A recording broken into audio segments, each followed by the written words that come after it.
When driving slowly forwards into a parking space, touch the parking aid icon. An overhead view of the vehicle and the surrounding area is displayed. The vehicle's predicted pathway, based on the position of the steering wheel, is also displayed. Any obstacles within the vehicle's surroundings are displayed as coloured blocks. These coloured blocks depict the likelihood of a collision. When an object is detected, a warning tone is also emitted. This increases in frequency as you move closer and becomes constant when the object is within 30 centimeters of the bumper. If you wish to cancel the view, touch the cross. When reversing into a parking space, the system automatically activates. The rear camera displays an image from the rear of the vehicle.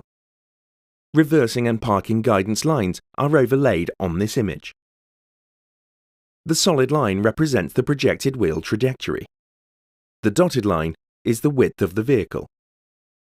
The short horizontal line is the luggage compartment access guidance line. Do not go back any further than this if you need to access the luggage compartment area. The coloured blocks indicate that the parking aid sensors have detected an object. A warning tone increases in frequency as you move closer to the object. The tone becomes constant when the object is within 30 centimeters of the bumper. To select cameras, touch the camera icon. Use the arrows to select the associated camera image. Up to 2 images can be displayed at the same time. Touch the 360-degree icon to display a bird's eye view. When using the parking aid system, always observe your surroundings and take action if required.